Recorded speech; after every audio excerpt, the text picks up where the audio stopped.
Hello my dear friends. आपका एक बार फिर से गणेश सीबीएसई क्लासेस में स्वागत है। सबसे पहले तो मैं आप लोगों का शुक्रिया कहना चाहूँगा कि आप लोग चाहे इस साल वाली बैच हो, चाहे हमारे सीनियर की बैच हो, या जो बच्चे इवन सीए फाउंडेशन क्लियर कर चुके हैं, उनका भी बहुत ही अच्छा रिस्पॉन्स मिल रहा है। So thank you very much for that. हम आज के टॉपिक पे वापस फिर से आते हैं बेटा, that is final accounts of partnership forms. Second chapter है अपनी अकाउंटेंसी का 12th स्टैंडर्ड का। उसमें से 11 मार्क्स का सम आएगा, एक ही सम 11 मार्क का सेक्शन एफ में। और आज जो मैं आपको बताने वाला हूँ वो आप जानकर बहुत ही खुश हो जाएंगे, क्योंकि एक्सरसाइज का माय डियर वन, हाँ बेटा ध्यान से अभी जो मैं कह रहा हूँ उसको ध्यान से सुनिएगा, क्योंकि एक्सरसाइज का क्वेश्चन नंबर 8 है। उसमें टेक्स्ट बुक में हमारे गुजरात सेकेंडरी और हायर सेकेंडरी बोर्ड में पार्टनर्स के नाम दिए हैं। Brahma and Vishnu are partners and they are sharing the profit and losses in the 3:2। Underline कर दीजिएगा अगर आपके पास टेक्स्ट बुक है अभी तो। अब देखिए बेटा, दो पार्टनर्स के नाम दिए हैं, Brahma and Vishnu, profit sharing ratio दिया हुआ है। अब मैं आपको बहुत ही इंटरेस्टिंग थिंग बताने जा रहा हूं। I am going to tell you the very interesting thing. Board में 2018 मार्च 2018 में वही क्वेश्चन पूछा गया है, पर देखिए एग्जामिनर ने क्या ट्रिक यूज की है, सिर्फ नाम चेंज कर दिया। यस, बिल्कुल a 1 to 1 same to same figure copy paste है, same to same figure 1 by 1 figure, कोई एडजस्टमेंट में चेंज नहीं किया हुआ है, सिर्फ और सिर्फ नाम चेंज किया गया है। पार्टनर्स का नाम उन्होंने पूछ लिया, Radha and Krishna are partners, Radha and Krishna are partners. Same detail बाकी जैसे मैंने बताई, प्रॉफिट शेयरिंग रेशियो भी सेम, कैपिटल्स जो भी है सब सेम, बैलेंस ट्रायल बैलेंस का टोटल भी सेम, इवन उससे ज्यादा बेटा एडजस्टमेंट दिए, उस एक भी एडजस्टमेंट में कोई चेंज नहीं है। That is the secret. तो चलो हमारी 11 मार्क्स कैसे क्लियर हो जाती है, कैसे we can say that is the game 11 out of 11, not even 10। तो हो जाइए तैयार जस्ट लाइक अर्लियर। अभी कॉपी, रजिस्टर, डायरी जो भी है आपके हाथ में लेकर अभी जो मैं कहने वाला हूँ उसको नोट कर लीजिएगा। ये एग्जाम में जब आप रिवीजन करेंगे, जब बोर्ड के एग्जाम में बेटा जाएंगे, तो ये सारी चीजें आपको याद आएंगी। उस टाइम पे आप याद करेंगे कि सर ने जो लिखाया था, जो आपके पास रजिस्टर होगा वो कितना काम का निकला। यस, 101%।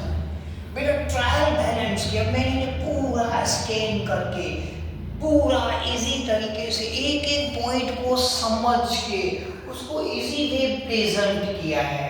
जहाँ पे बच्चे गलतियां कर सकते हैं, जहाँ पे बच्चे मिस्टेक कर सकते हैं, उन्हीं पॉइंट्स को मैंने चुन चुन कर हैंड पिक्ड जिसको बोलते हैं ना, ऐसी पॉइंट्स को मैंने लिया और चेकन the hand picked and very important things from that this some, so that you will never make a single mistake। चलिए बेटा, नोटबुक, डायरी, रजिस्टर जो भी है, दूसरी बातों को छोड़कर ध्यान से देखिएगा मैं जो कहने वाला हूँ। ट्रायल बैलेंस में मुझे बेटा सबसे वेरी वेरी इंपॉर्टेंट चीज लगी, ट्रेडिंग अकाउंट का क्रेडिट बैलेंस दिया हुआ है। बस यहीं से बच्चों का रॉन्ग का सिलसिला चालू होने का चांसेस है, शुरू होने का चांसेस है, यहीं से बच्चे गलती करते हैं। ट्रेडिंग अकाउंट ही मिला हुआ है, देखिए पहले ही सब में क्वेश्चन नंबर 8 देखिए बोर्ड में पूछा हुआ है, we have to prepare the trading account when we are going for to prepare the final accounts of a partnership for, in this case we have already been provided the trading account। और trading account ही जो मिला हुआ है my dear one, तो बच्चे confuse हो जाते हैं कि ट्रेडिंग अकाउंट बनाए कि ना बनाए। नो, ट्रेडिंग अकाउंट मिला हुआ है वो भी क्रेडिट साइड, वापस से बिल्कुल होश में नोट कर दीजिएगा। ट्रेडिंग अकाउंट का क्रेडिट साइड मतलब मेरे प्यारे बच्चों, my dear friends, my dear students, understand it is gross profit given to us. Gross profit given to us, that is rupees 97,500। अगर बेटा हमको ग्रॉस प्रॉफिट मिला हुआ है तो वो हम कहाँ दिखाते हैं? हम दिखाते हैं प्रॉफिट एंड लॉस अकाउंट में क्रेडिट साइड। फर्स्ट आइटम पहला हम लिखेंगे, that is the gross profit. इसीलिए हमको ट्रेडिंग अकाउंट बनाने की जरूरत यस बिल्कुल सही नहीं है। No need to prepare the trading account. चलो क्लियर, डन। अब ध्यान से सेकंड इंपॉर्टेंट पॉइंट्स की मैं बात कर रहा हूं। सेकंड पॉइंट बेटा मिला हुआ है कैरीज आउटवर्ड। अब कैरीज तो ठीक है, जो हम बोलते हैं कि खर्चा है एक प्रकार का, बट वर्ड उन्होंने जो यूज किया है यहाँ पर टेक्स्ट बुक में वो है आउटवर्ड। अब कैरीज आउटवर्ड है मींस हमको कहाँ दिखाना है? ट्रेडिंग अकाउंट और प्रॉफिट एंड लॉस अकाउंट हमको प्रॉफिट एंड लॉस अकाउंट में दिखाना है। वेयर याद रखिएगा कैरीज आउटवर्ड वो हमको प्रॉफिट एंड लॉस अकाउंट्स में दिखाना है। अगर प्रॉफिट एंड लॉस अकाउंट में कहाँ दिखाएंगे? चलिए कोई भी खर्चा डेबिट साइड, भाई हम अकाउंट्स वाले हैं साहब, खर्चा मतलब एक्सपेंस मतलब debit side. But my dear one, यहाँ पे अगर आउटवर्ड नहीं होता, सपोज आगे वाले क्वेश्चंस में अगर ऐसा मिला हुआ है कि कैरेज इनवर्ड, तो प्रॉफिट एंड लॉस अकाउंट में नहीं, कौन से अकाउंट में? यस मैं सुन रहा हूँ, yes it will come on the debit side of trading account। Absolutely right, because it is a carriage inward। Next उससे भी मोस्ट इंपोर्टेंट पॉइंट है बेटा, इसको मैं स्टार करूंगा, ट्रेडिंग एक्सपेंसेस। बच्चे हड़बड़ाहटी में ट्रेडिंग अकाउंट बना देते हैं और ट्रेडिंग अकाउंट में डेबिट साइड दिखा देते हैं, पर हमको ऐसा नहीं करना है। We are not to do. Trading expenses का मतलब है हमारे बिजनेस के एक्सपेंसेस।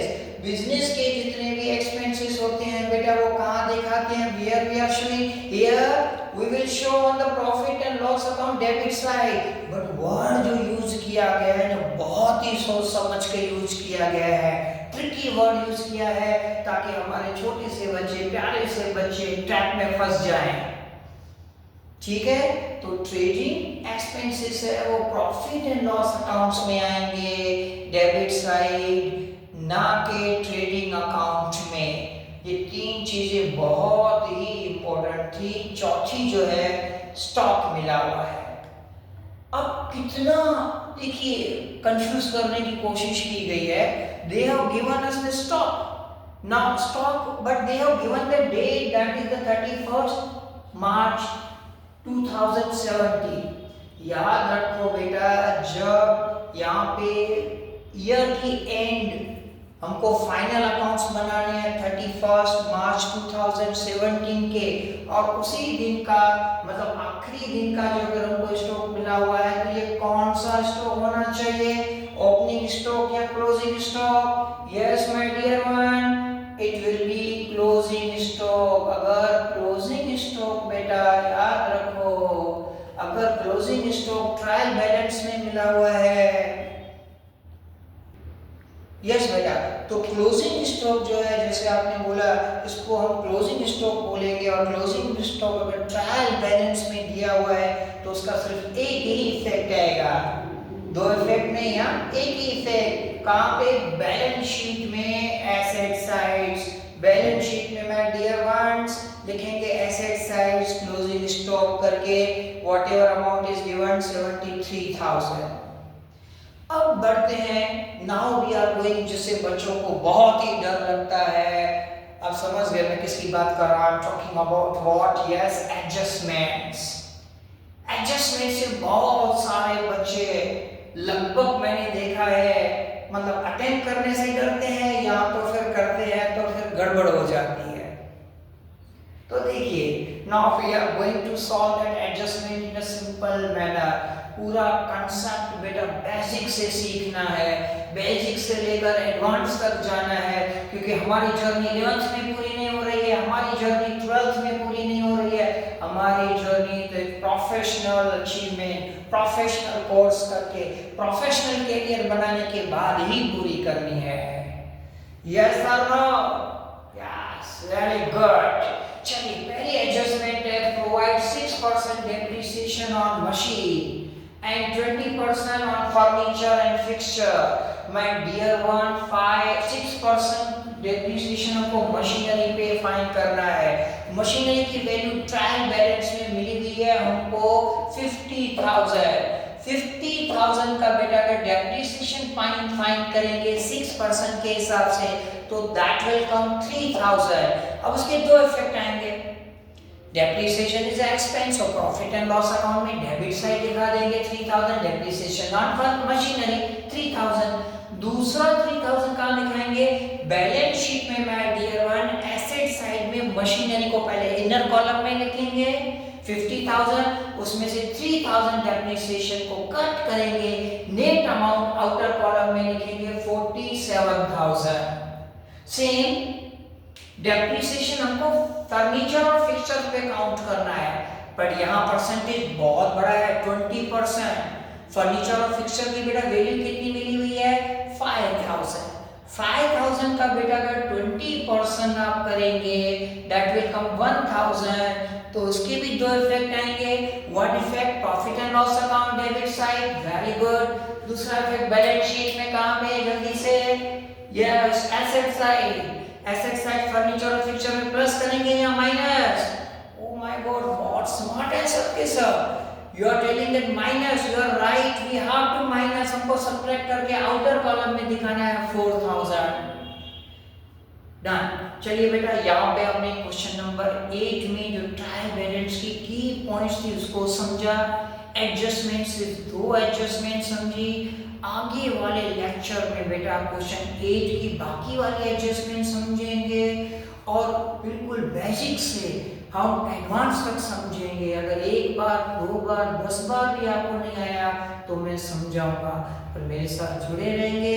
अगर आपको ये वीडियो अच्छा लगा तो लाइक करेंगे, अपने फ्रेंड्स को जो अकाउंट्स में, कॉमर्स में कैरियर बनाना चाहते हैं उनको शेयर करेंगे और सब्सक्राइब करना तो भूलिएगा ही मत। सही और नो? यस और नो? चलो, थैंक यू।